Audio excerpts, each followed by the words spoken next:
এই হাদিসটা আপনার মাকে বলবেন, আপনার বোনকে বলবেন, আপনার মেয়েকে বলবেন, আপনার স্ত্রীকে বলবেন।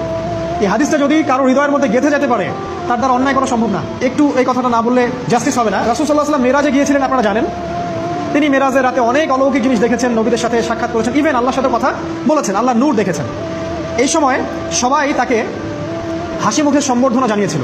যার সাথেই দেখা হয়েছে তার সাথেই তিনি হাসি মুখে অভ্যর্থনা তাকে জানিয়েছে, আসসালামু আলাইকা আইয়ুহান নবী, সবাই বলেছে হাসি মুখে। একজন মালাক, একজন ফেরেশতা তাকে দেখে হাসেননি, একজন। আপনারা কি জানেন রাসূল সাল্লাল্লাহু আলাইহি ওয়াসাল্লাম অবাক হয়েছিলেন। তিনি বলেছিলেন যে ইয়া জিবরিল, ওর চেহারাটা এত গম্ভীর কেন, সে আমাকে দেখে হাসছে না কেন, তার মুখে হাসি নাই কেন? জিবরিল আমিন বলেছেন যে না মালিক, তার নাম মালিক, সূরা যুখরুফের মধ্যে আছে, তার নাম মালিক। যেদিন থেকে আল্লাহ জাহান্নাম সৃষ্টি করেছেন সেদিন থেকে তাকে জাহান্নামের দায়িত্ব দিয়েছেন, অর্থাৎ জাহান্নামের হেড অফ ডিপার্টমেন্ট, ইনচার্জ। সেদিন থেকে তার মুখের হাসি উঠে গেছে। আমরা দোয়া করি আমরা যেন তার সাক্ষাৎ না পাই। তার কাছে পারমিশন নিয়ে রাসূল সাল্লাল্লাহু আলাইহি ওয়াসাল্লাম জাহান্নামের দিকে তাকিয়েছিলেন, ভিতরে দেখেছেন কি আছে। তিনি পরে যা ব্যাখ্যা করেছেন তা হলো, আমি দেখলাম সেখানে খালি মেয়ে আর সেখানে খালি নারী আর নারী।